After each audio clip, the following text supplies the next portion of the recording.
Beleza, gente, vamos começar lá.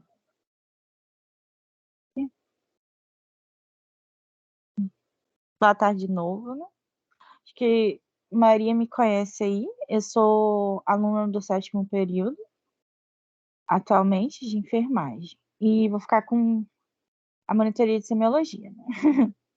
É, Bora lá, então.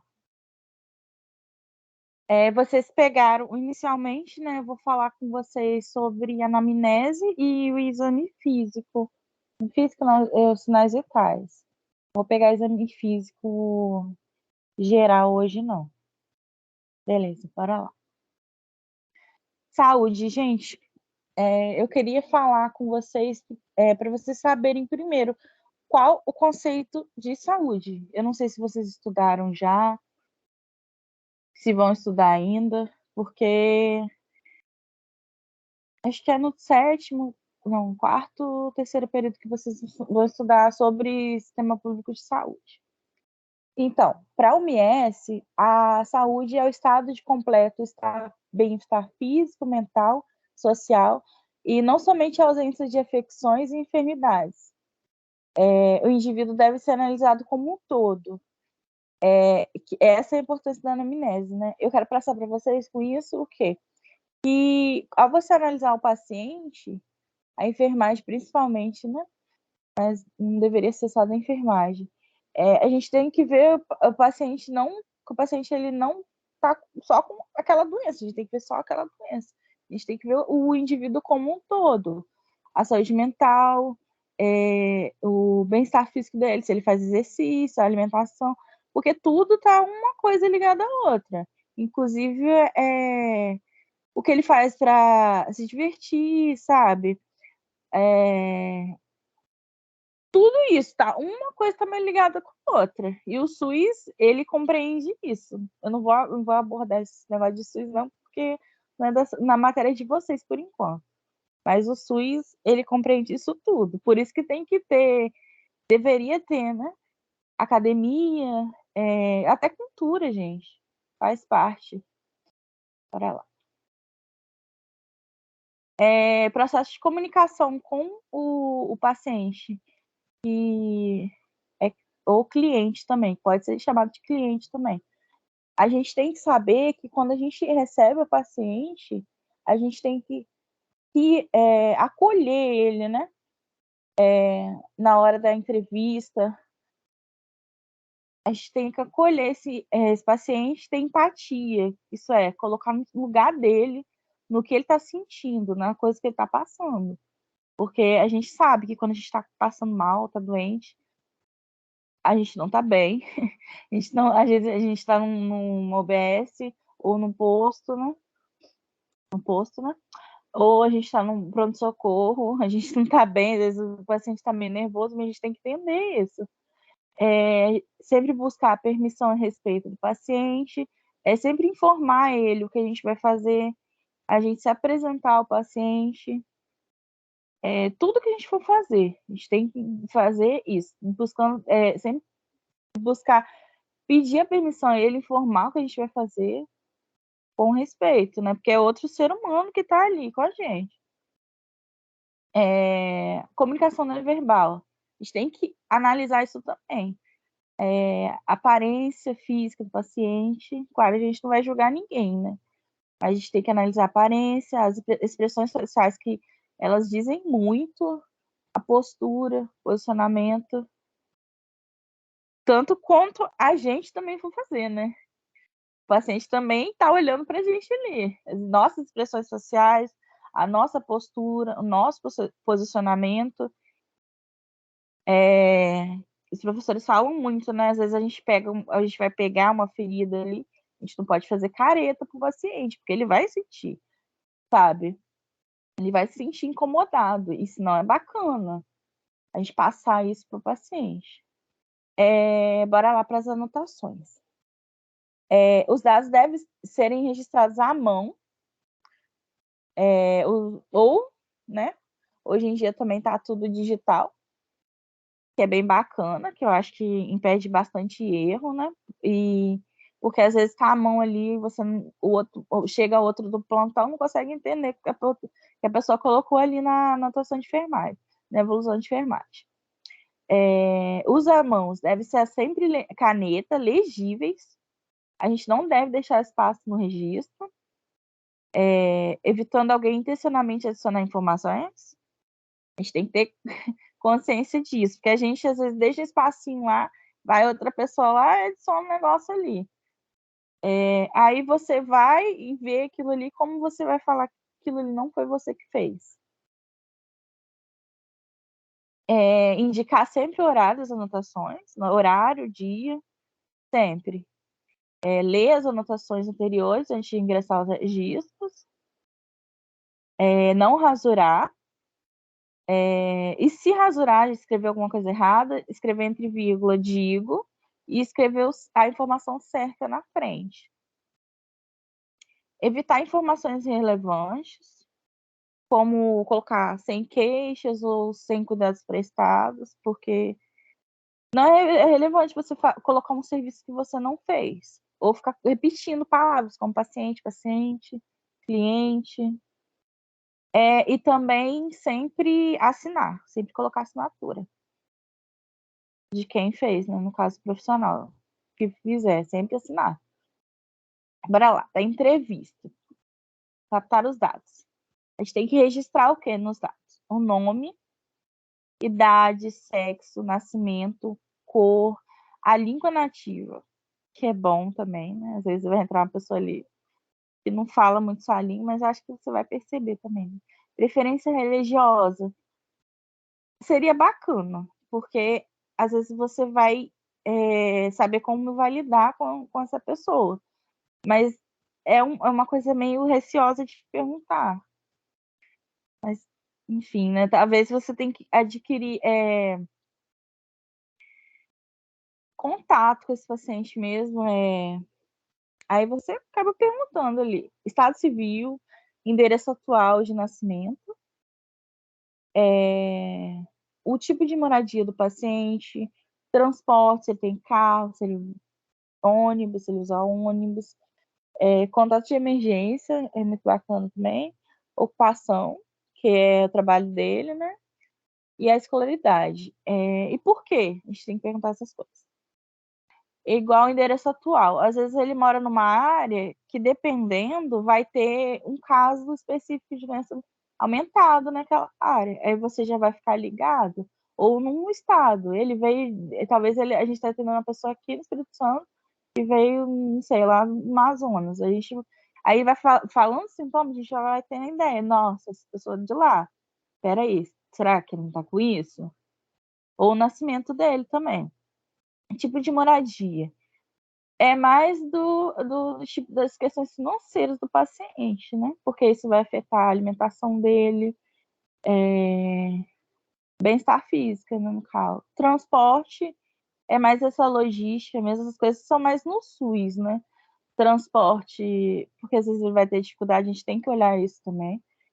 Contrato de emergência, né? A ocupação, porque às vezes, dependendo de um trabalho que ele faz, da onde que ele trabalha, ele vai estar exposto a um fator ali de perigo. Então tem que se atentar a isso. Escolaridade é porque você vai, dependendo da escolaridade da pessoa, você vai ter que lidar de uma forma diferente com ela. Às vezes ela não vai entender direito. Igual senhores com mais idades ou não também, né? Que não sabem escrever ou ler. Como que você faz uma prescrição, às vezes? Porque no SUS, às vezes, a gente está respaldado a algumas medicações. Aí como que você vai explicar também aquela pessoa como que ela vai... você tem que tomar remédio de manhã, de tarde, à noite. Um professor que eu tive, o Ronald, eu não sei se vocês tiveram aula com ele, aí ele falou que eles desenhavam um solzinho para a pessoa saber, e isso é muito bacana. O motivo para buscar assistência é muito importante. A gente tem que encorajar, né, o paciente a descrever os sintomas, deixar ele falar.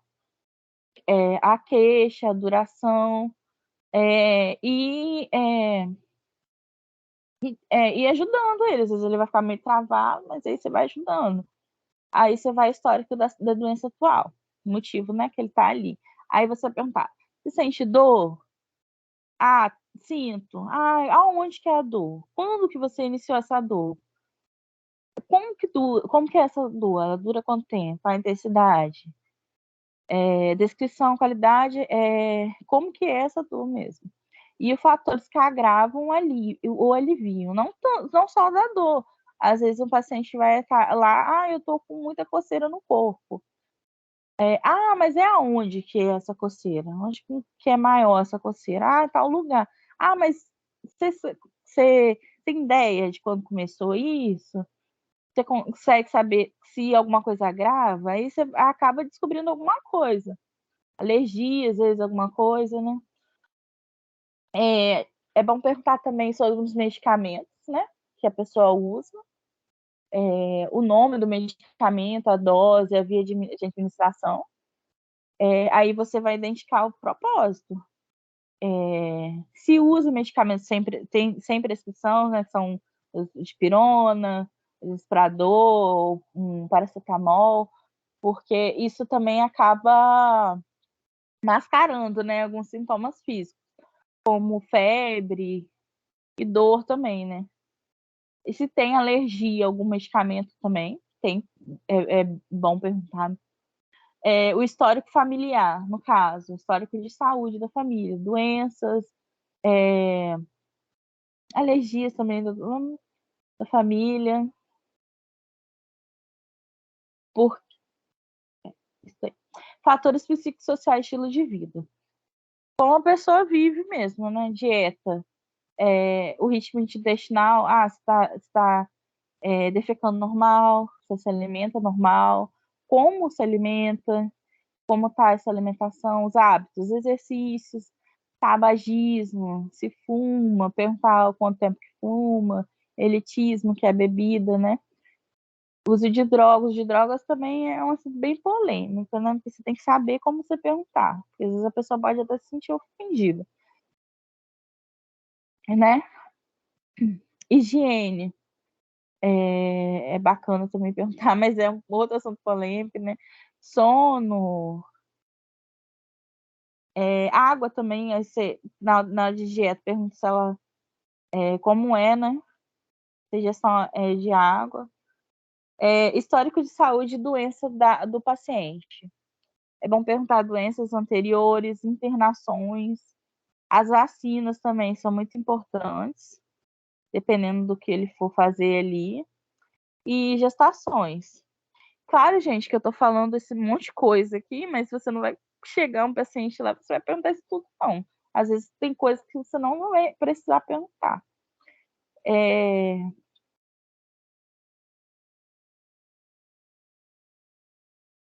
Aí aqui a gente começa, né? Uma coisa importante que eu acho que a Gi passou para vocês, né? A técnica da lavagem das mãos. Esse daí eu vou precisar fazer presencial com vocês mesmo, gente. Não tem o que fazer, eu nem coloquei ele aqui. A higiene das mãos. Hoje se fala que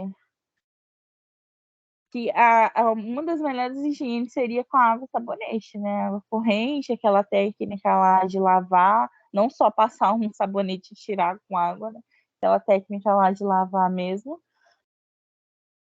de esfregar entre os dedos, depois trocar e tal.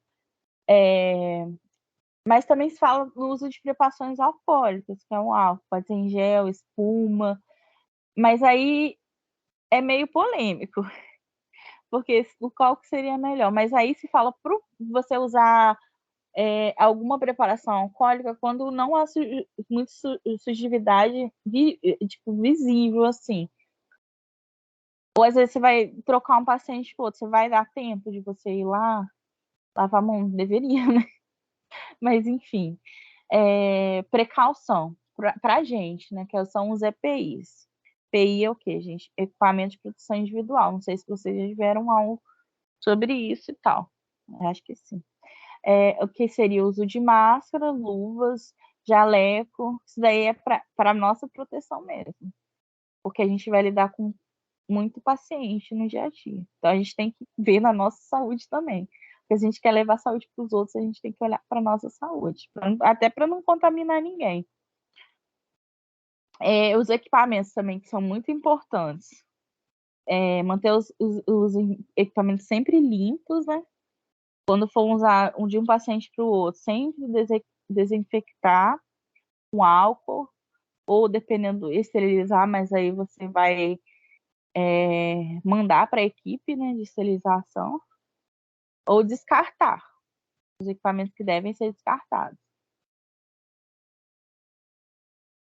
Aqui eu vou falar um pouquinho, gente, das técnicas propedêuticas de enfermagem. Eu não sei se a Gil falou sobre isso daqui desses dias, mas técnicas propedêuticas são o quê? Propedêutica é uma forma que se usa para chegar em alguma coisa. É tipo um método, é um método. Aí são métodos para o exame físico, para praticar o exame físico. Que é o quê? A inspeção, a palpação, a percussão e a ausculta. Que tudo a gente vai fazer praticamente usando nossos sentidos. Claro que tem alguns ali que a gente vai usar alguns equipamentos para isso também. Mas isso daí é para a gente usar o nosso sentido sem precisar pedir exames. Porque os exames, gente, eles são caros, às vezes são irrelevantes, eles, claro, que vão demonstrar alguma coisa, mas eles não precisaria pedir um certo tipo de exame que a gente conseguiria ter um diagnóstico da pessoa ali com a inspeção, a palpação, a gente saber o que a pessoa tem. Aí eu não vou aprofundar muito nisso aqui, eu vou aprofundar depois, na próxima monitoria, porque isso daqui entra mais nos exames específicos. Palpação, percussão, ausculta. Porque alguns são bem complicados. Mas a intenção é o quê? É você usar os seus sentidos de tato, visão. Tato não. Visão, às vezes audição, até cheiro. Tá sentindo algum cheiro. Agora a palpação é o tato, né? A percussão também. Você vai usar o tato e as mãos e tentar ver o barulho ali que faz. E a ausculta é o ouvido, né? O esteto. Coloquei ali embaixo. A gente tem que sempre lembrar, gente, da privacidade do paciente. Às vezes a gente está examinando, tipo, o abdômen do paciente. Você pede licença, eu vou pedir licença, senhor, vou examinar agora o abdômen do senhor, tá bom? Você descobre aquela parte, tenta cobrir as outras. É bom usar o biombo também, mas, tipo assim, não tem hospital que só tem um biombo para uma enfermaria inteira, que é meio complicado, né? Mas aí você vai usando o que você tem. O certo seria usar biombo. A gente tem que se colocar no lugar daquela pessoa. Às vezes é constrangedor, né? Ficar sem camisa na frente de uma enfermaria com um monte de leito do lado. Bora lá. Sinais vitais. Eu vou falar sobre a temperatura hoje, né? O pulso, a pressão arterial, frequência respiratória e dor. Gente, vocês querem perguntar alguma coisa? Se quiser, pode mandar no chat que está bloqueado. No WhatsApp, pode abrir o microfone, tá bom? Aí eu peguei do slide da Giva ali. E quando a gente deve verificar os sinais vitais? Na admissão do paciente, sempre tem que verificar. A gente vai verificar antes do médico, no caso, mas a gente tem que verificar. A gente é enfermeira, a gente não é subordinado de médico. A gente tem ali o nosso propósito para verificando isso. O exame físico. Quando fazer exame físico, entendi. Mas diariamente a gente tem que fazer a evolução daquele paciente diariamente. Então a gente vai ter que verificar diariamente o paciente internado, às vezes, em uma enfermaria, né, uma UTI, pré e pós-operatória, né? Às vezes a pós-operatória, mas por causa para avaliar, né? Se teve alguma complicação, tem anestesia também, que às vezes pode causar alguma coisa. Quando for fazer procedimentos invasivos, antes da administração de medicamento, que afeta as funções cardiovasculares.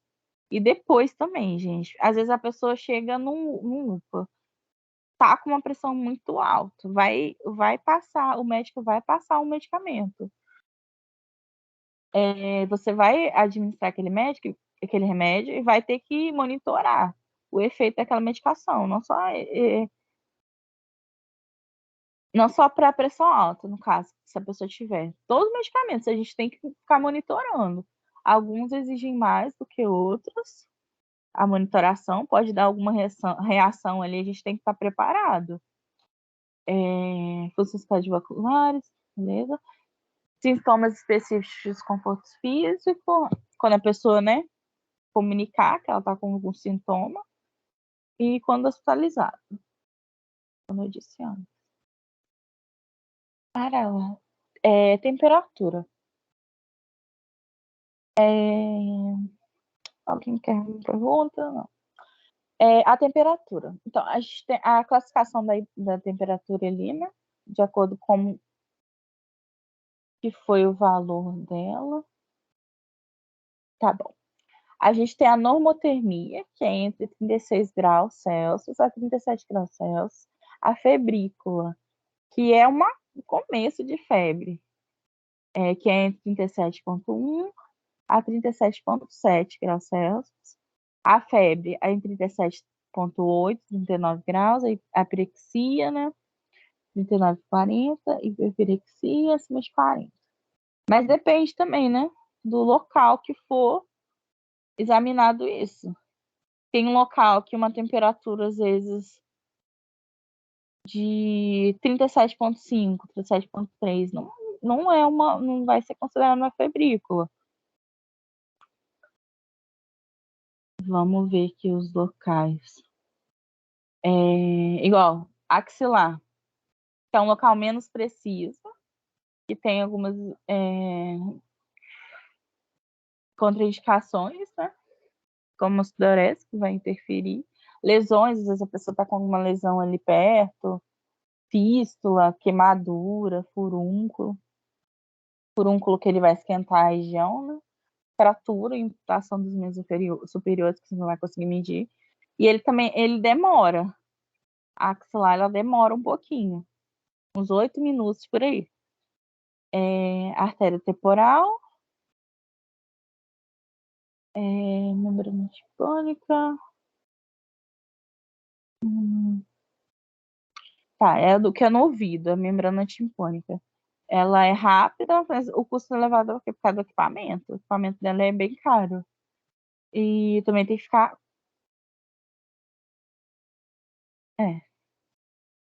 Às vezes a pessoa também tá com contraindicação, né? Que ela tá pode estar com algum machucado ali,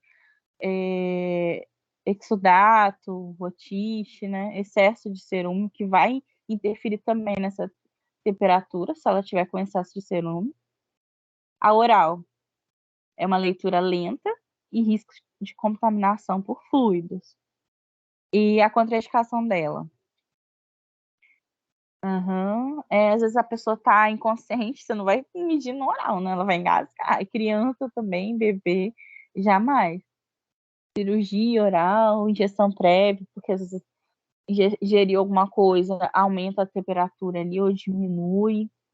A retal, que seria a mais indicada, né? A mais certinha. Só que ela é bem difícil, porque é desagradável para o paciente, né? E como que você vai medir uma temperatura numa enfermaria, igual eu falei antes, né? Às vezes não tem biombo. Tem risco de exposição a fluidos e risco de lesão também. Contraindicação. Presença de lesões naquela área, inflamações que pode aumentar a temperatura, decorrência de diarreia, pós-cirurgia retal, doenças retais de próstata, que aumentam a temperatura retal. Aí aqui a gente tem o termômetro, sim. Tem termômetro, gente, que igual o retal mesmo, que o bulbo ele é maior. Aí a Gil também falou sobre perda de calor, né? Como que acontece. Que vocês podem ter certeza que eu acho que cai alguma questão dessas aí na prova. Depois eu vou dar uma revisãozinha no final com uma prova, porque eu consegui achar minha prova do ano passado. Aí tem a perda de calor por radiação, seria transferência de calor para o ar. Condução, você encosta num objeto, você acaba perdendo calor para o objeto mais frio. A convecção, fluxo de ar quente. A gente vai respirar quente e vai entrar ar frio. Que o ar frio é mais pesado, né? Evaporação, a gente vai suar, o suor, inclusive, é para isso, né? Para diminuir a temperatura corporal. A gente vai abaixar um pouquinho a temperatura. Hipertermia, né? Dilatação e sudorese, que causa a vasodilatação e sudorese. Beleza? Vasoconstrição e tremor. Certo. Hipertermia, o que seria aumento da temperatura. Aumento da temperatura. Que a vasodilatação. O vaso ele vai comprimir ali e vai impedir que o sangue passe, né? Vai dar uma certa resistência na hora que o sangue for passar. Por isso que fala, né? Que quando tá com a temperatura. Não, totalmente errado, gente. Peraí. Vasodilatação, ela vai abrir os vasos. Aí o sangue vai passar mais fácil. A hipertermia. Quando tá... Por isso que fala que quando tá muito calor, a pressão nossa tende a baixar. A ficar baixa. Por causa do calor, no caso. A hipotermia, quando tá frio, dá a vasoconstrição. Aí que o vaso vai gerar essa resistência para o sangue passar. O frio, né? No frio, por isso que no frio é mais perigoso os casos de hipertensão, que é hipertenso, é perigoso o frio por causa disso. A gente pode aplicar isso para várias coisas, né? Se a gente está com cólica, a gente aplica calor naquela região para quê? Para dar essa vasodilatação para o sangue circular melhor ali. A hipotermia, às vezes está com uma dor em algum lugar, a gente vai aplicar gelo, vai deixar essa vasoconstrição, o sangue ele vai ter mais resistência para passar, vai diminuir essa dor. A temperatura basal, que a gente tem que saber que é a normal do corpo, quando fala isso já sabe. Beleza. Os fatores, né, que elevam a temperatura corporal. O ciclo menstrual, que tem fator hormonal, a gente está liberando o hormônio, ele vai aumentar a temperatura do corpo, vai aumentar o metabolismo. Banhos quentes, a temperatura ambiente elevada, ingestão de alimentos está quente, né? Exercício físico, infecções e lesão tissular. Lesão fatores que diminuem a temperatura. O ritmo circadiano, que é quando a gente, de manhã, né, está a temperatura mais baixa e de tarde eleva. Anestesia, desnutrição, desidratação, lesões neurológicas, drogas e infecções. Bebês e idosos possuem mais dificuldade para manter o equilíbrio corporal, devido à menor camada de tecido adiposo. Também bebê, gente, ele não está totalmente formado, o sistema dele, ele não. Então ele vai assim, ele vai ter essa tendência de perder mais a calor, ele não vai conseguir gerar também muito calor, por isso que tem que manter o bebê sempre ele aquecido. Estresse também pode aumentar a temperatura. E a temperatura, ela vai alternar os sinais vitais, igual eu falei com você. Isso vai aumentar a pressão, vai aumentar a frequência cardíaca, diminuir a frequência respiratória também. Aí aqui tá a classificação de novo, né? Que é a normotermia, a febrícula, a febre, pirexia ou a hiperpirexia. Só que tem que se atentar ao local que você vai medir isso. Porque às vezes perguntou, mediu no paciente retal, deu tanto.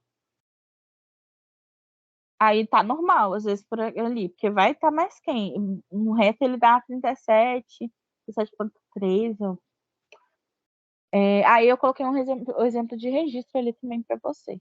Só que, geralmente, você não vai registrar só a temperatura, não, gente. Geralmente se registra no. Igual, acho que vocês estão fazendo o exame físico geral. Geralmente se registra no local ali. Aí, nesse caso, é no na pele. Tegumentar, isso. Aí você coloca no tegumentar, nesse caso. Aí você vai colocar, né, temperatura só 38,graus Celsius. T, 38,5 graus Celsius, né, no caso. É bom colocar axilar também, onde foi verificada a temperatura. E no membro. Aí você vai colocar membro MSSE, né, que é o membro superior esquerdo. A técnica.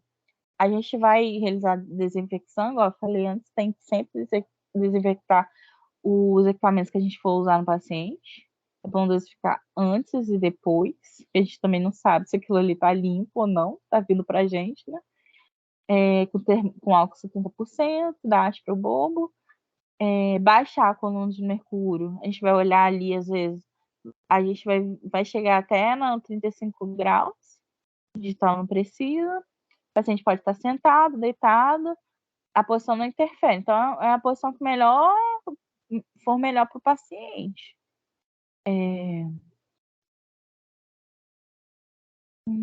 Eu já falei. Aí você anota no prontuário. Gente, nunca deixa para anotar as coisas depois, não, porque você vai esquecer.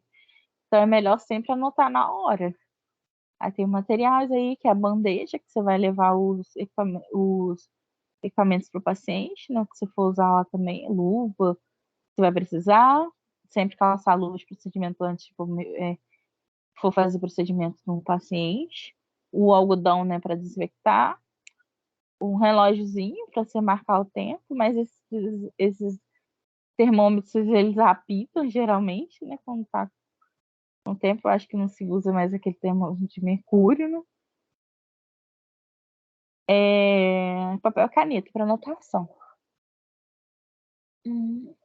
Aí falar alguma coisa? Esqueci agora, mas vou lembrando. Ah, quando você for medir a temperatura, igual é a axilar, né? Que vai ser na axila, no braço do braço. Ela vai demorar um certo tempo. Então você já começa isso antes, se for fazer outros procedimentos. Senão você vai perder um tempo muito grande ali, fazendo o exame físico do paciente. E quando a gente for fazendo, gente, vocês vão ver que não vai ser igual, tipo assim, passo a passo, não. A gente tem que fazer, às vezes, uma coisa em cima da outra, uma coisa junto com a outra. Está ali conversando com o paciente, já está examinando o paciente para ver se está lúcido. A gente está, oi, senhor, o senhor sabe que onde você está, já está sabendo se o paciente está lúcido, está orientado, como que está reagindo, está respirando, porque tem que ser bem rápido mesmo no hospital. Aí a frequência respiratória. A respiração, né, é um mecanismo que o corpo promove as trocas gasosas entre a atmosfera e o sangue, né, para oxigenar o sangue, para o sangue levar esse oxigênio para os tecidos. Isso daí é anatomia, né? Mas eu vou acabar falando alguma coisa de anatomia, gente, que é preciso. Aí o sangue leva para os tecidos, né, através das células. Aí tem a respiração, que a gente tem que saber, que é a ventilação, que é o movimento dos gases para dentro e para fora dos pulmões. A difusão, o movimento de oxigênio e dióxido de carbono entre os alvéolos, ali dentro do pulmão, e as hemácias, né? E a perfusão, que é a distribuição das hemácias para os capilares pulmonares. Isso aqui não está gravando muito não, gente. Só para vocês saberem mesmo. Frequência respiratória. Isso aqui tem que se avaliar. Na hora que você for avaliar a frequência respiratória, você vai avaliar o quê? A frequência, que é o número de movimentos por minuto. A profundidade, se a respiração é profunda, se é superficial, se está normal. O ritmo dessa frequência respiratória. Está regular, está irregular, às vezes ele vai respirar. Aí depois começa a aumentar a respiração. Beleza? Aí tem ali, né? Eu também peguei do slide da Gil, a variação média. Número de respirações por minuto, de 40 a 60 RPM, respirações por minuto. recém-nascido, aí tem lactantes, 2 anos, 10 anos, os adultos. Uhum. Por que vai diminuindo? Porque o metabolismo do bebê, do recém-nascido, é bem alto, gente. Então, isso daí vai diminuindo com o tempo, né? Técnica, né? Aí vai lavar as mãos, como sempre, colocar o paciente deitado. Bebês e crianças, posição que diminui o estresse e choro. Gente, isso atrapalha demais. O paciente está chorando, tá agitado, a gente às vezes não consegue olhar essa frequência.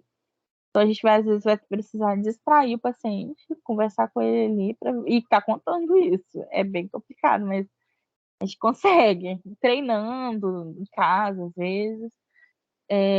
Aí também, a gente tem que fingir que tá fazendo outra coisa. Que você falar que eu vou verificar sua respiração, tá? Respira aí normal. Ele vai começar a respirar de outra forma.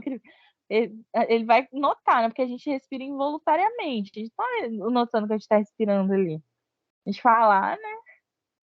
Ele vai acabar alterando esses movimentos. Aí a gente verifica o pulso, aí a gente verifica os movimentos do tórax. É bacana também quando a gente for fazer o exame físico cardíaco, a gente for botar o esteto ali, aí dá para ouvir também. Mas pode ter esse problema que a pessoa pode mudar, né, esse ritmo, porque você está examinando ela ali. Aí você observa a profundidade, o ritmo, aí você lava as mãos e registra. Aí tem os materiais, né, relógio, ponteiro de segundo, caneta e papel. Aí eu coloquei um exemplo de registro para vocês também. Que normalmente também não vai ter, não vai estar sozinho assim, vai estar na parte respiratória, que vai ter exames físicos do paciente, aí vai estar respiratório, às vezes segmentar, cardíaco, respiratório.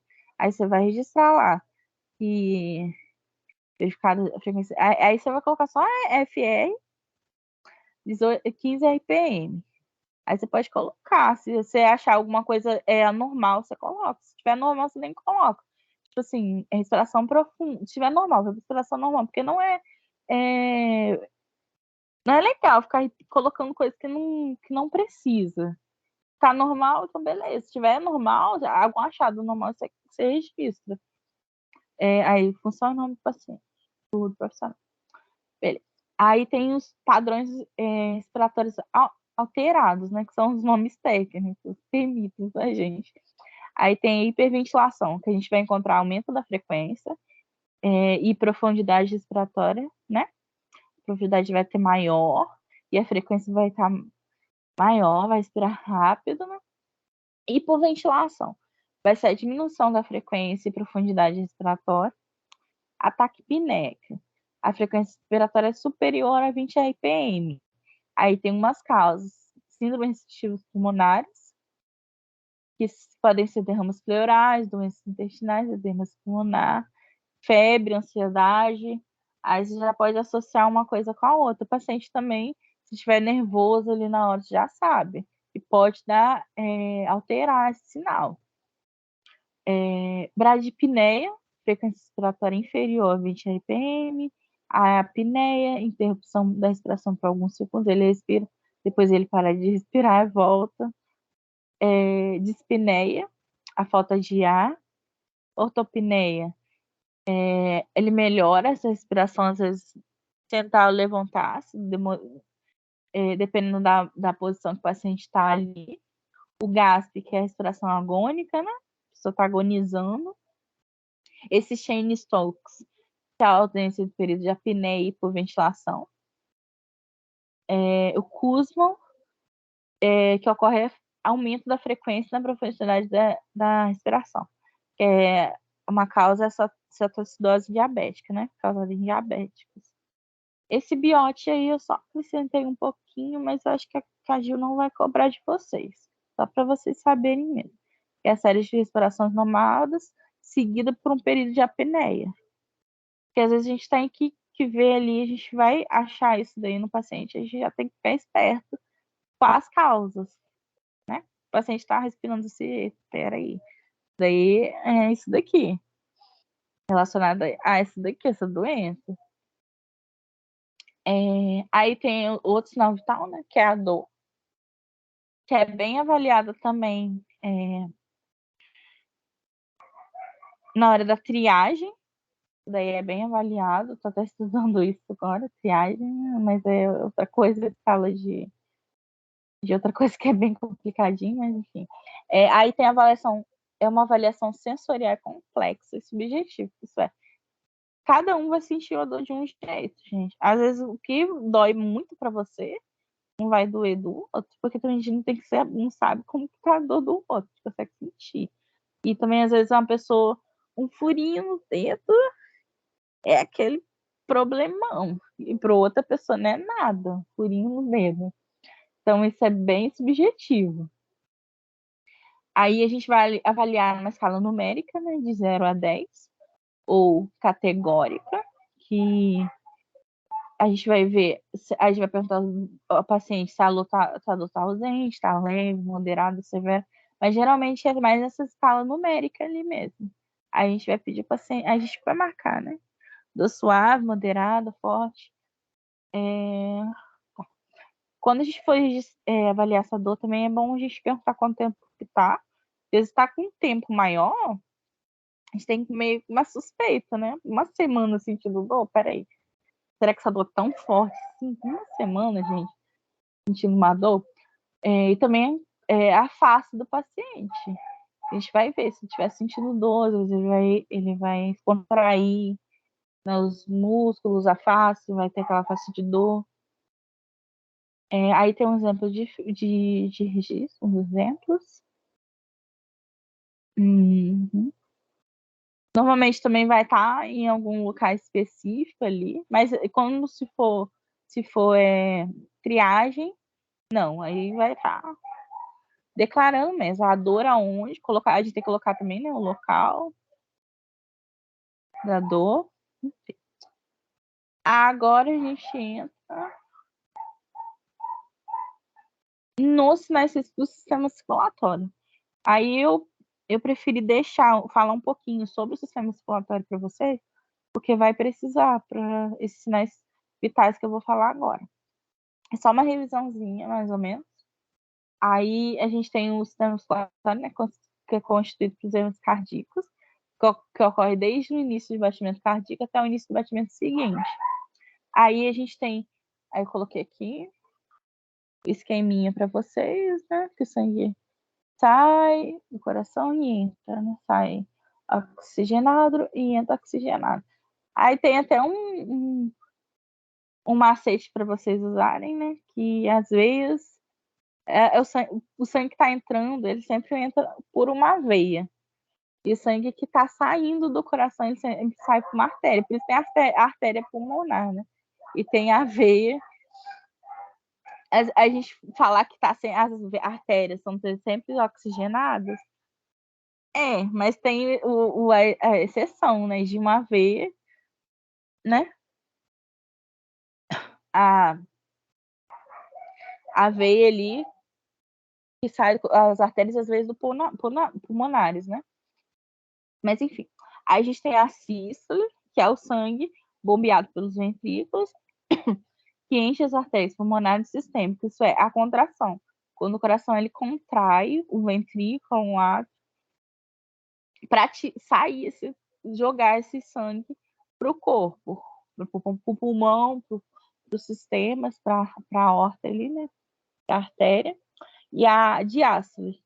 Os ventrículos eles relaxam e enchem de sangue. Aí é só, a gente isso aqui tem que saber. Aí a gente sabe, se isso é movimento de contração, diálise e relaxamento. Aí aqui tem um esqueminha, ó. Na artéria, né? Entra pelo ventrículo direito, sai pelo ventrículo esquerdo.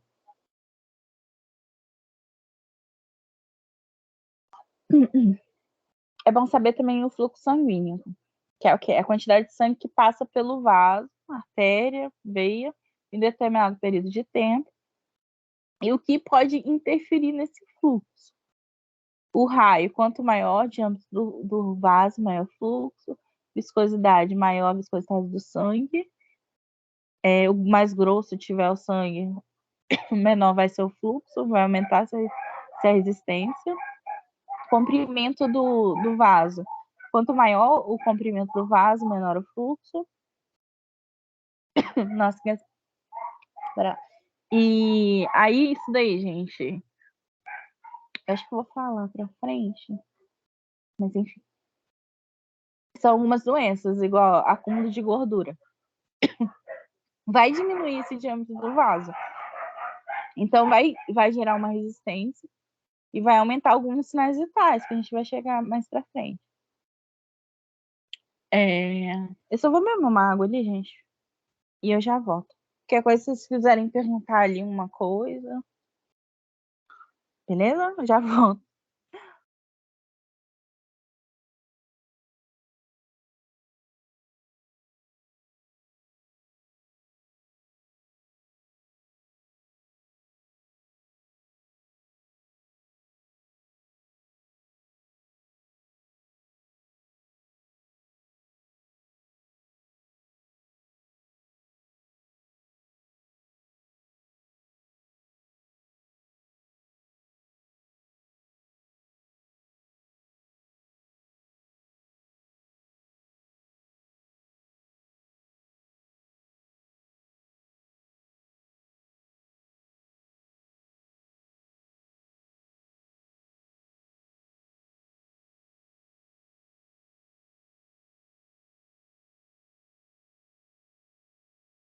Prontinho. Alguém tem alguma pergunta? Se quiser, pode abrir o microfone. Ou no WhatsApp. Eu não sei por que esse chat não tá funcionando, né?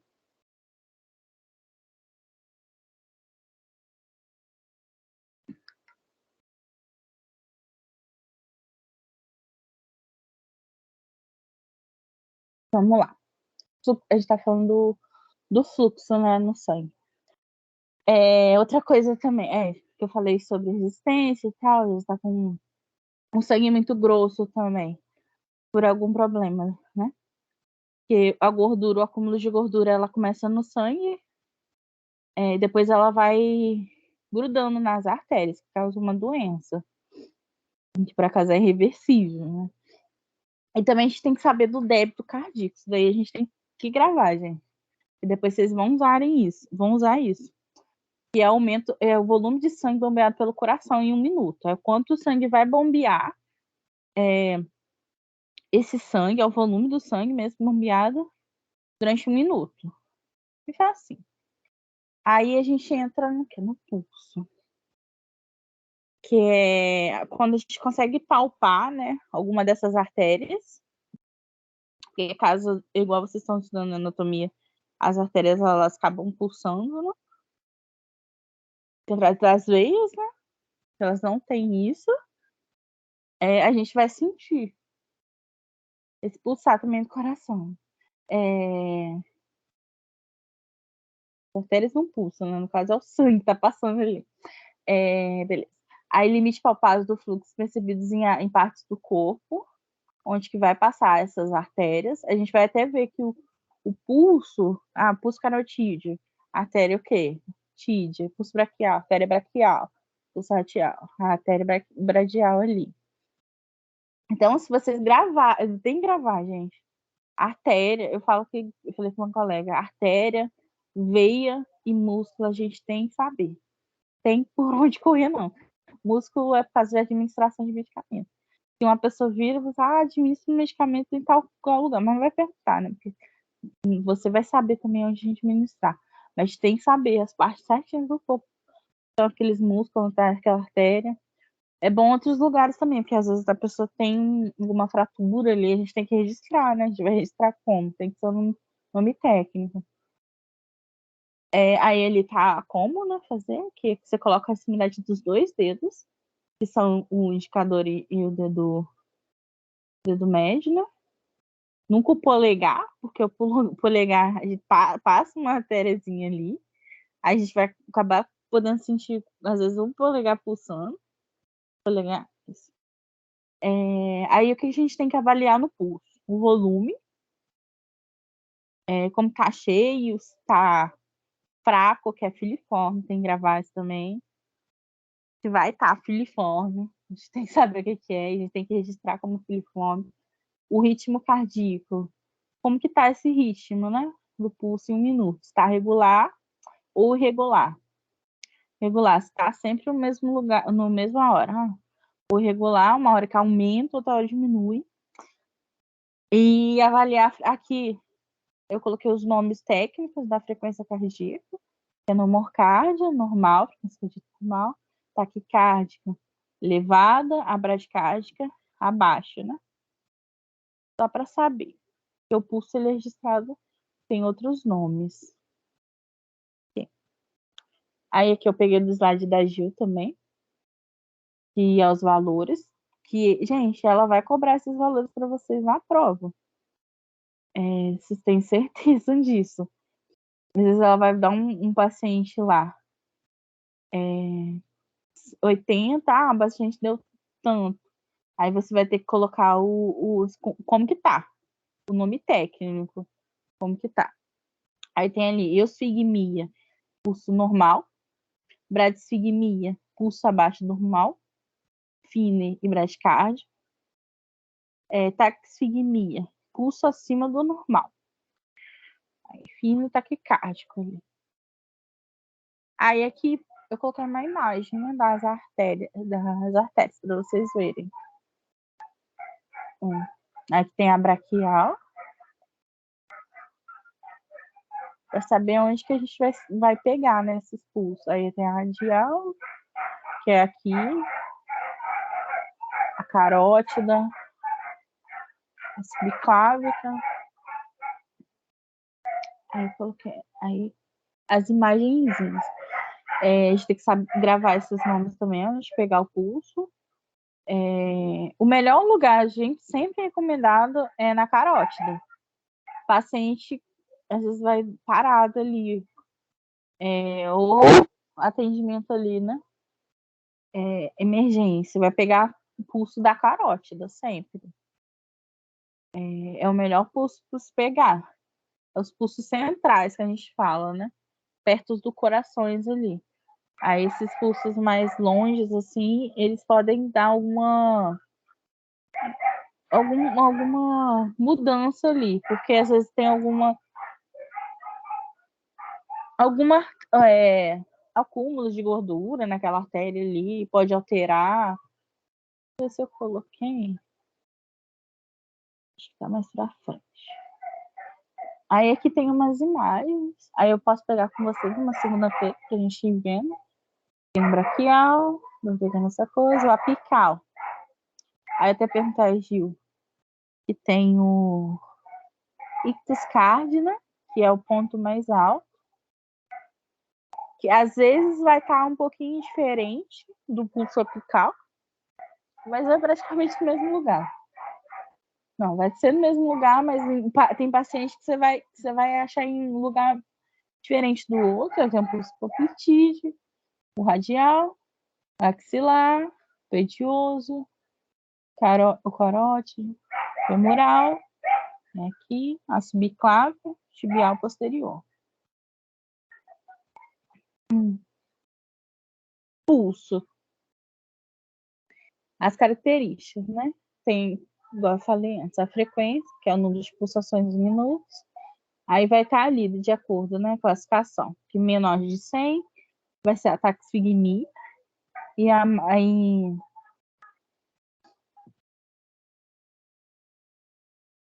maior que 100, menor que 60 vai ter a bradisfigmia, que está abaixo. Aí a gente tem que saber relacionar isso também. O pulso está alto. Por quê? Às vezes está uma febre, anemia, hipertiroidismo, alguns alimentos. A gente pergunta o paciente também, né, se ele ingeriu algum alimento. Medicamentos também podem alterar essa frequência cardíaca ali. Baixar hipotireoidismo, medicamentos, né, igual eu falei. O ritmo, que é a sequência das pulsações, como tá esse ritmo. Se ele, pulsou agora, depois levou um segundo, depois levou 2, tá irregular, a gente tem que saber por quê. Geralmente é indicado com uma doença cardíaca. simetria. Simetria é o quê? A gente vai comparar um pulso, tipo, te medir um pulso radial do membro esquerdo. Aí a gente mediu do membro direito depois. É sempre legal fazer isso também. A gente vai ver se está simétrico, se está normal, se está igual. Se tiver assimétrico, tem alguma coisa ali. Está acontecendo isso, aneurisma, obstrução arterial, né? Que alguma artéria daquela está obstruída, por estenose, né? Enfim. A amplitude é o grau de enchimento da artéria. Aí tem o amplo, cheio, diminuído, filiforme, amplitude é como tá cheio, se o pulso está cheio, se o pulso às vezes está muito fino, está bem fraquinho de você ver ali, às vezes você percebe que é o filiforme, parvos ou ausente. Então, total da artéria. Não necessariamente a pessoa vai estar parada, está ausente. Às vezes está um membro, o pulso está ausente. Por que esse pulso está ausente? O sangue não está conseguindo circular ali na artéria para chegar naquele membro. Por isso que é bom, às vezes, você checar, né? O pulso central, os dois membros superiores e membros inferiores.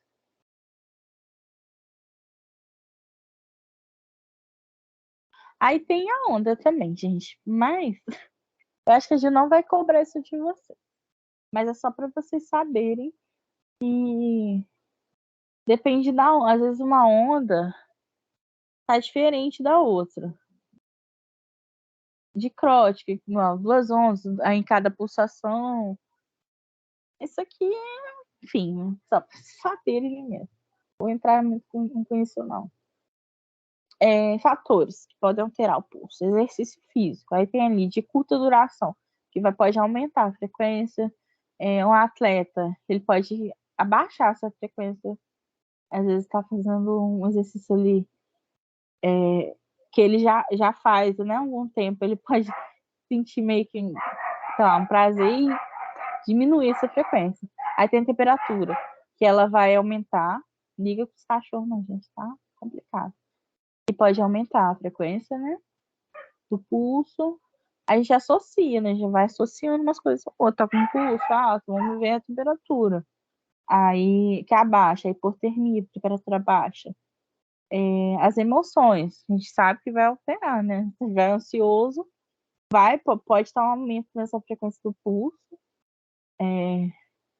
Dor, né? Pode aumentar ou pode diminuir. Drogas, né? Os medicamentos podem aumentar o pulso, pode diminuir. Hemorragia, vai aumentar, vai sempre aumentar. As mudanças posturais, como eu falei antes, e distúrbios pulmonares, que a oxigenação está baixa e tem que circular mais sangue para dar conta.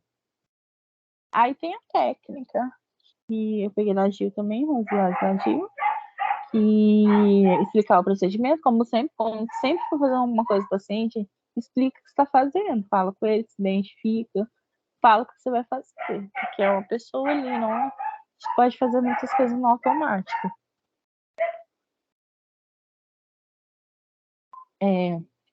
A gente vai pressionar, né, propositais do segundo, terceiro dedo, na direção da artéria que a gente quer sentir o pulso. A gente tem que atentar se o volume e ritmo, aí contar em 60 segundos, registrar tudo daí. Aí tem os fatores que eu falei com vocês que alteram. Aí agora a gente entra na pressão, que acho que é um mais complicadinhos ali. Por da técnica, aí eu vou pegar com vocês presencial, porque não tem como eu fazer aqui. Aí eu vou vendo, vou ajudando cada um. Beleza. Aí a pressão arterial, que é a medida da força exercida pelo fluxo de sangue contra as paredes arteriais. Ela muda com a contração e o relaxamento do coração, que é a sístole e a diástole, que eu falei com vocês. Tá ali, que a pressão máxima exercida nas paredes, com a contração do ventrículo esquerdo de início da sístole. Isso é conhecido como pressão arterial sistólica, PAS, PAS. E a pressão mais baixa é denominada pressão arterial diastólica, PAD, que ocorre quando o ventrículo esquerdo relaxa entre os batimentos. Ele relaxa para o sangue entrar no coração ali. É medida em quê? Milímetros de mercúrio, que é a unidade padrão para medir a PA, registrado como fração de PA, numerador PDSS, histórica, e a pressão 12 por 8, né? A normal em adultos, com variação de 100 a 120 milímetros de mercúrio. Aí tem ali também que é variações, né? Às vezes tem sexo, idade, etnia, peso, ciclo circadiano, que é mais pra frente também, eu acho, velho. A posição do paciente, se estiver deitado, se estiver sentado, vai alterar. Exercício, se tiver feito exercício, emoções, o paciente vai alterar também, estresse, medicamentos e tabagismo. Aí tem ali a idade, que a pressão ela aumenta conforme a idade, ao longo dos anos da infância até os anos adultos. Por isso que é diferente, né? Aí tem o sexo, pessoa que antes da puberdade, que não demonstra discerníveis na pressão arterial, depois vai mudando por verdade. Aí tem ali nas mulheres que depois da menopausa a pressão arterial tende a diminuir, ser mais alta, diminuir, não aumentar em mulheres do que em homens. Até gente que fala, né, que tá com menopausa e sente muito sudorese, sua muito, né? Aí tem a pressão arterial muito alta, às vezes. Aí tem a etnia, que tem um dado ali, que os afro-americanos têm. Blá, blá, blá. Enfim. Aí tem o peso, que é um fator, né? A gente sabe que é um fator, às vezes, que vai aumentar a pressão arterial,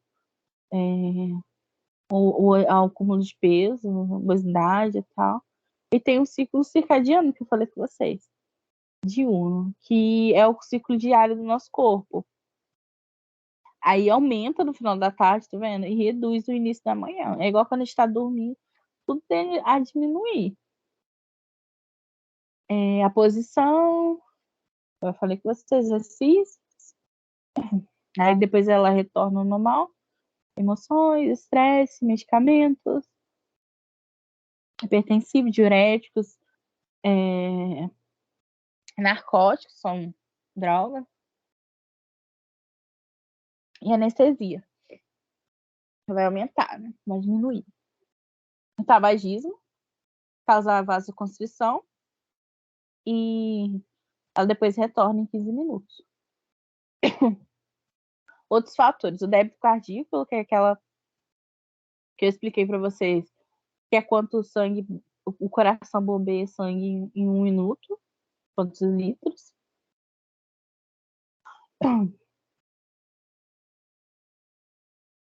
A resistência vascular periférica, como eu já falei antes, que o sangue às vezes está com uma resistência maior ali para passar pela artéria. Ali, ó, escudos circulatórios e tal. Volume sanguíneo circulante, quanto maior o volume, né? Igual tá ali, queda de pressão arterial pode indicar perda de sangue, hemorragia.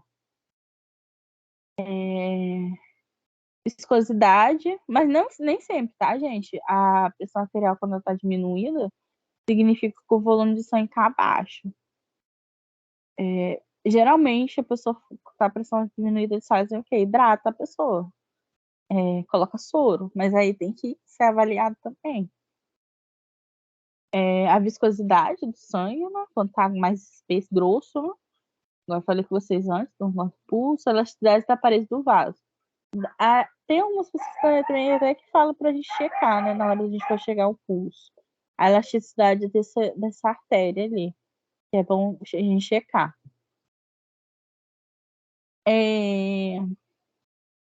Aqui, né? Tem algumas coisas pra gente fazer antes de avaliar essa pressão arterial. Pra gente estar calmo, estar relaxado, ingerir alimentos com humor. exercitou. Aí ele tá uma recomendação que o paciente descanse pelo menos 5 minutos, mas se ele comeu, a gente tem que esperar pelo menos 30 minutos. Exercício, 30 minutos. Para não dar essa diferença. Aumento, né?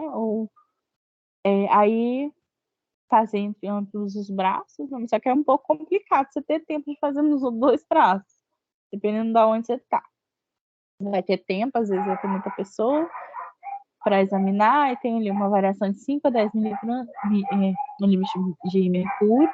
Entre os braços é normal. Se os olhos forem diferentes, usar o valor mais alto que tiver.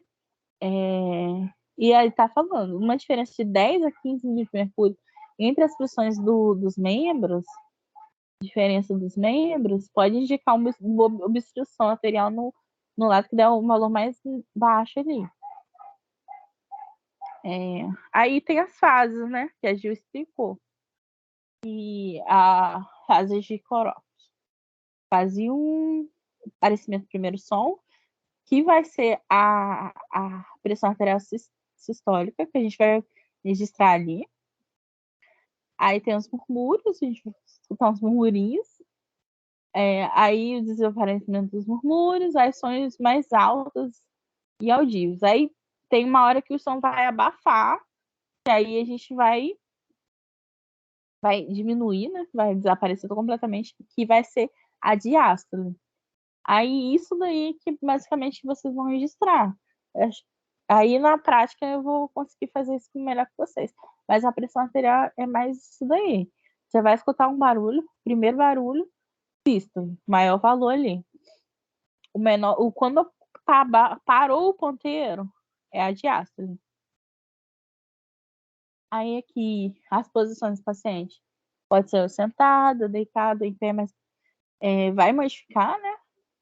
Conforme a posição que ele estiver. Aí manter a artéria braquial do braço ali no nível do coração. Tomando cuidado de vocês em posição confortável. Tá. Aí deve-se anotar a posição do paciente na hora de você for medir a posição, se ele estiver sentado, em pé.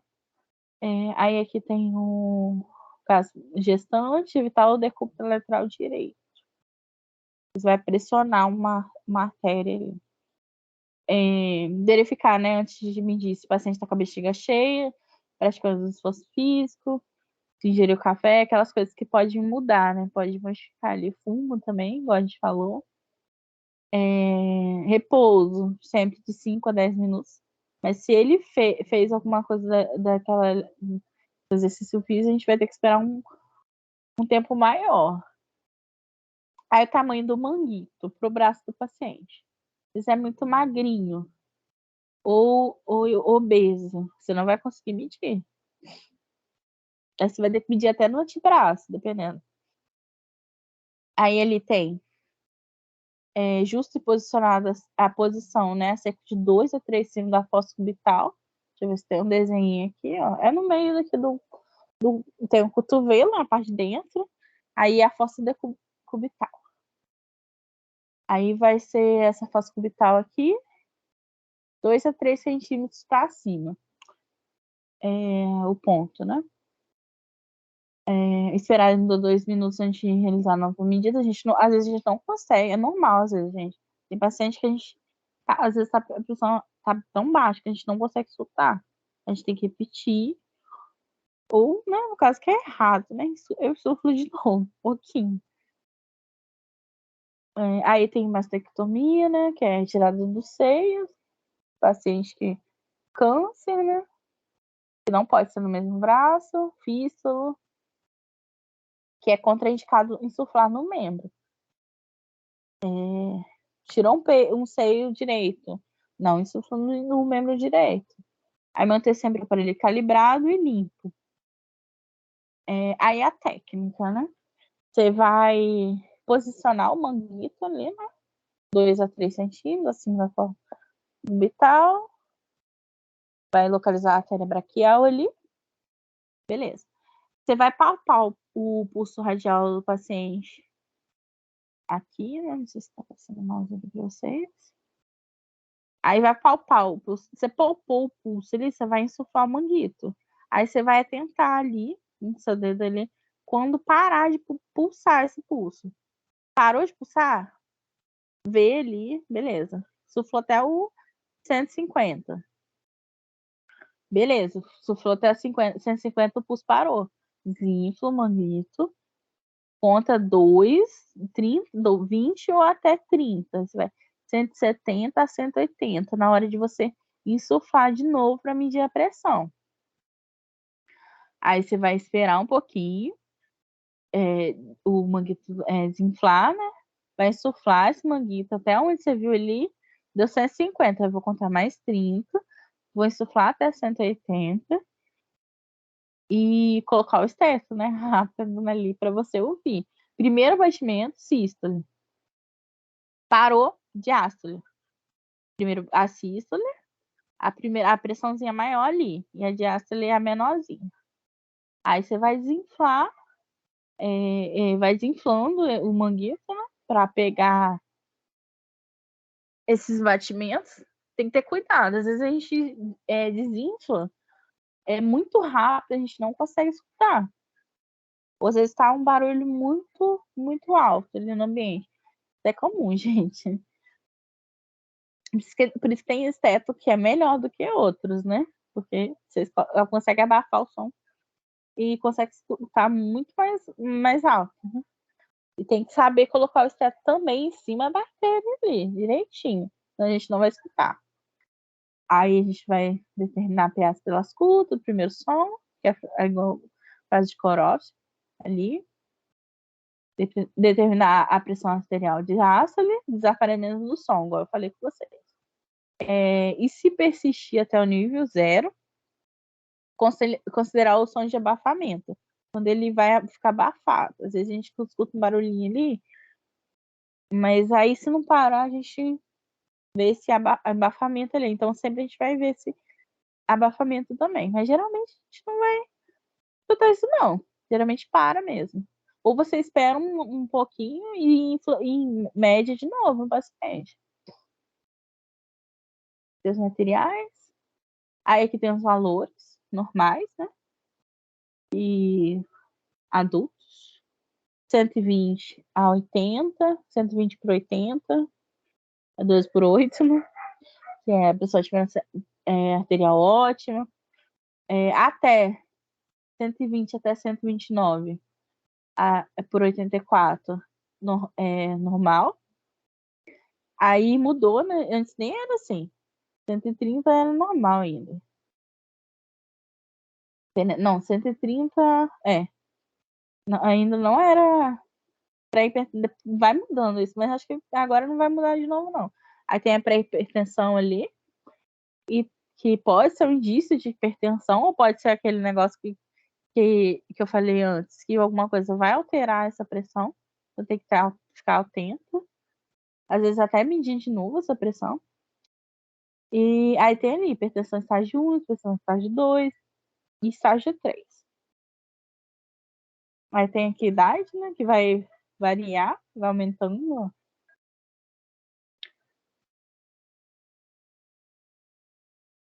Aí aqui tem alguns erros que podem gerar leituras falsas. Aí tem algumas ações que eu coloquei aqui, igual ambiente barulhento que eu falei com vocês. Manguito muito grande ou muito pequeno.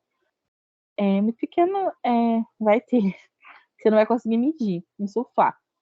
Colocação imprópria das peças no ouvido, do estetoscópio, você tem que saber colocar o estetoscópio para abafar esse barulho em volta.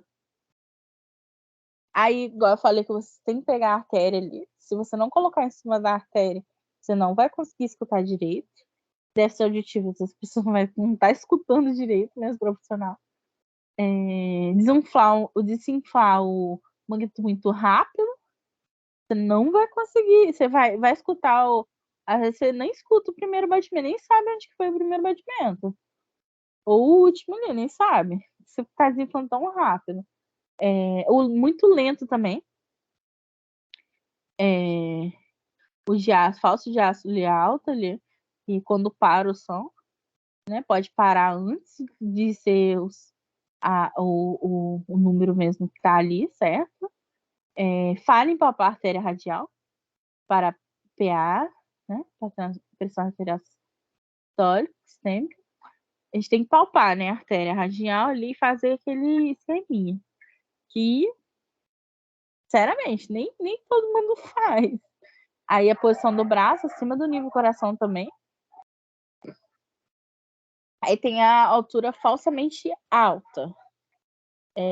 Avaliar após o exercício, ansiedade, às vezes o paciente está nervoso ali, tem que esperar ele ficar acalmar ou tentar acalmar o paciente para conversar com ele. Braçadeira muito pequena, braçadeira presa frouxamente, para tentar firme ali. Reinsuflar o manguito durante a ausculta, né, que é errado. Posição do braço abaixo do nível do coração. O cliente apoiando o próprio braço, ele vai acabar gerando um esforço ali, né, para segurar esse braço. Perna cruzada também vai alterar, gente. Aí tem as leituras imprecisas. Olho não no nível do manômetro, tem que dar um manômetro ali no nível do olho, senão você não consegue enxergar onde parou esse ponteiro. Às vezes é muito rápido. Então você tem que estar olhando ali. Ferir com pré-julgamentos. Equipamento calibrado de maneira deficiente, às vezes o equipamento tá quebrado. Uma forma de a gente saber se o equipamento está calibrado ou não, se quando o equipamento a gente não está usando ele, se ele está parando no zero. Se ele não estiver parado no zero e estiver para cima, está descalibrado. Aí outros erros, né? Insuflar o manguito muito alto. Porque todo mundo não olha essa técnica de radial ali, aí insufla o paciente, todos os pacientes até 18. Aí se o paciente tiver com uma pressão de 190, você insuflou até 18, como você vai saber? Entendeu? Você tem que fazer aquela técnica. E aí, causa dor no paciente também, né? Você insufla muito, acaba pressionando. Aí eu vou falar um pouquinho também, gente, da glicemia. Não sei se a gente falou, acho que falou, né, no exame físico lá, geral.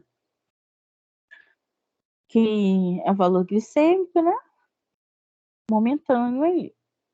Aí ele tem alguns valores que eu peguei pela Sociedade Brasileira de Diabetes. E glicemia em jejum até 99, abaixo de 100, é normal. De 100 a 120 já é considerado pré-diabetes. Diabetes mellitus, né? DM ali. E diabetes tipo 2 ali, 120, sim. Claro que você não vai. A pessoa tá com 100 ali.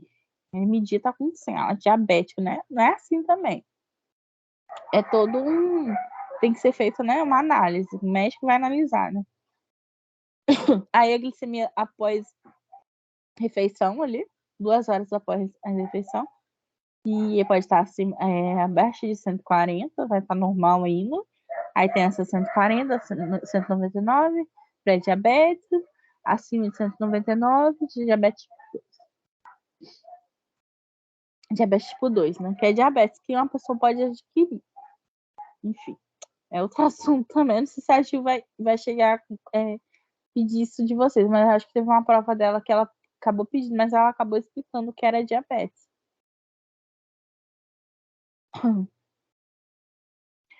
Não sei aqui também. Não sei. Aí tem o material, que as outros procedimentos, a bolinha de algodão, o álcool, 70%, o glicosímetro, que é o aparelhozinho, a fita reagente, que ela vai estar com glicosímetro, aquela fitinha para inserir no glicosímetro e colocar o sangue, a lanceta, que é o aplicadorzinho, com a agulha. Aí o que vocês vão fazer na hora de ver essa glicemia? É bom você pressionar um pouquinho esse dedo antes de aplicar, pressionou o dedo para o sangue ficar ali meio que acumuladinho. Aí pressionou, limpou com algodão. e com álcool, né? Pegou essa lanceta, colocou, furou ela sempre na lateral do dedo, onde que não tem muita terminação nervosa, não vai doer tanto o paciente. Colocou, é igual tá aqui, ó. Você colocou, já coloca a lanceta no reloginho, que ele vai apitar, você tem que conferir também se vai, às vezes dá erro, tem que conferir se o númerozinho da lanceta bate com o número que dá no glicosímetro ali, que mostra o código da lanceta. Pode ser erro também quando dá código errado. Mas enfim, aí você vai colocar aqui o sangue na aberturazinha que tem na lanceta. Sempre, às vezes vai tomar certinho avisando. O sangue vai meio que vai. O negócio vai meio que chupar o sangue, né? Aí vai dar o valor aqui. Isso, gente. Aí eu deixei o site aqui com algumas questõezinhas pra gente ir vendo aqui. Ou pra vocês fazerem também. Pra ir treinando. Mas eu acho melhor eu pegar a prova pra mostrar pra vocês. Vamos ver.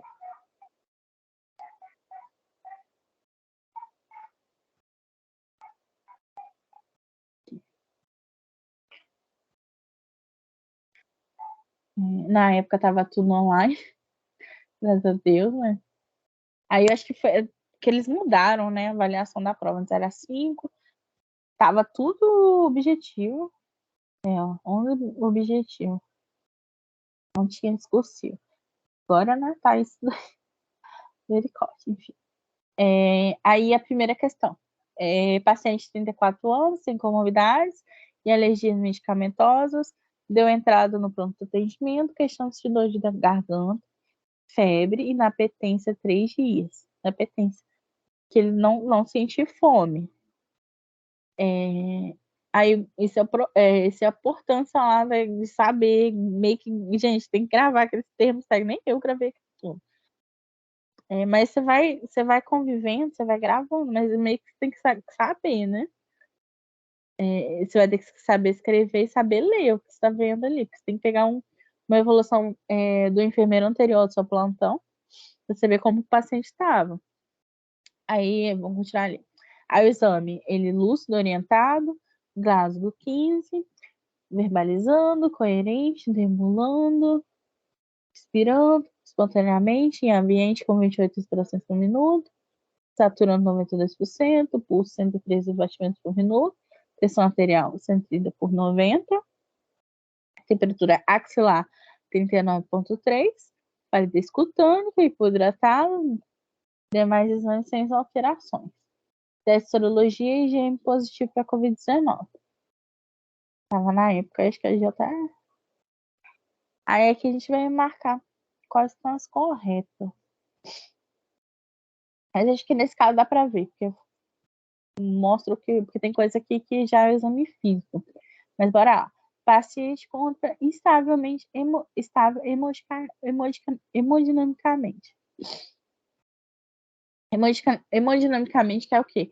As funções deles vitais, tá? Normais. O paciente está normal? Não tá.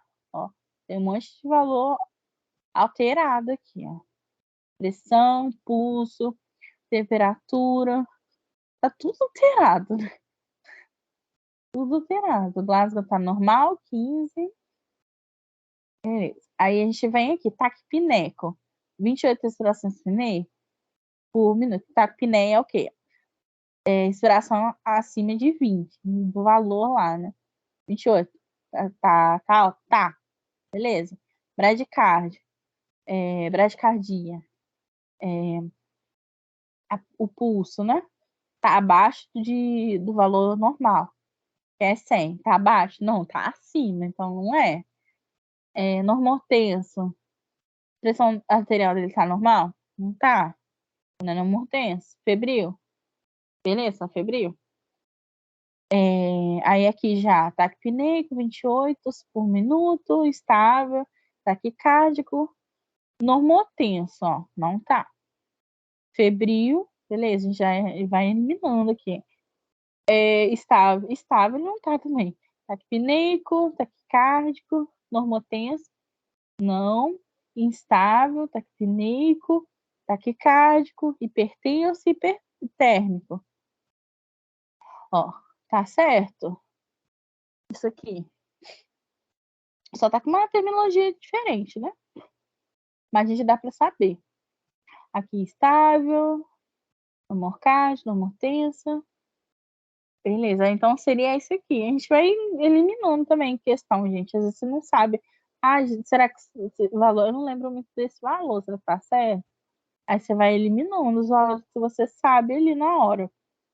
Em relação ao sinal vital, respiração é incorreto afirmar que a melhora da dispneia após a elevação da cabeceira do leito do paciente caracteriza a ortopneia. Incorreto. Incorreto? Não. Igual a ortopneia lá, né? Que a respiração ela muda, quando muda a posição do paciente. É incorreto afirmar que para adultos 28 respirações por minuto é considerado taquipneica. Frequência respiratória alta. Tá certo? E para recém-nascidos, bradipineia. Eu acho que tá certo também. Acho que tem que ver que. Olha só, não sei. 40 a 60, eu acho. Acho que é isso mesmo. Gente, deixa eu até conferir isso aqui. Misericórdia, branco. Acho que é isso mesmo. Ou o valor é normal, né? Porque tem valor que ele não muda para criança, mas muda, esse aqui muda. Beleza. Acho que só alguns valores de sinais vitais não mudam muita coisa. Alguns não, acho que só temperatura e só, né? Aí, frequência normal para adultos e. Tá certo. Bradipineia, 28 bradipineia para recém-nascidos. Respiração tá abaixo do normal. Frequência respiratória, tá certa. 40 a 60. Frequência respiratória normal para adultos é de 14 a 24. Não é? 20. Tá vendo? A gente já vê ali o errozinho. Ao checar a frequência respiratória do recém-nascido, 28 de dias, considerar a contagem por 1 minuto, devido à respiração irregular esperada. Tô estudando isso agora, peraí. Sim.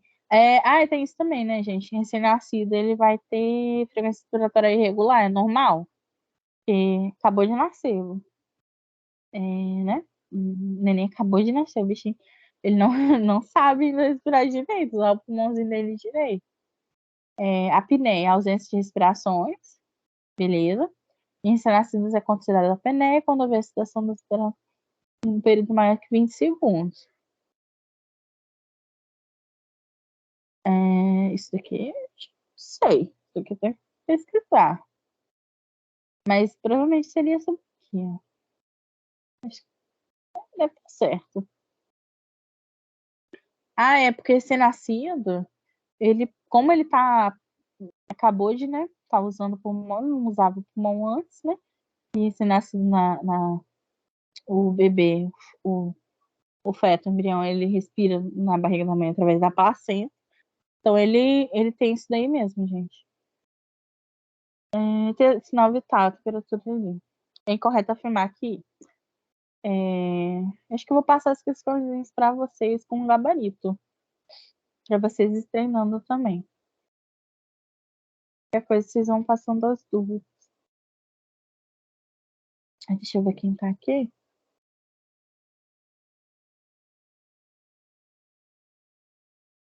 Prontinho. Já dei quase 2 horas. Meu Deus. Se alguém tiver alguma dúvida, gente, a gente estiver acordado aí, me passa que eu tiro aqui agora. Ou também no privado. Eu posso tirar no privado também a dúvida. Qualquer dúvida, se tiverem também. Aí lembra de anotar para mim, para eu trazer também na próxima aula. Me passa no privado lá, às vezes eu tiro no privado mesmo, às vezes na próxima monitoria eu tiro a dúvida presencial. Acho que vai ter uma sábado antes da presencial e depois vai ter segunda-feira ainda, né? Aí eu tiro, às vezes a pessoa tá com. Às vezes vocês estão com dúvidas de medir a pressão, né? Ferir a pressão. não sabe direito, aí vocês tiram lá, que eu faço lá na hora, a gente fica craque nisso. Beleza? Isso aí, deixa eu ver se gravou isso aqui. Parar agora.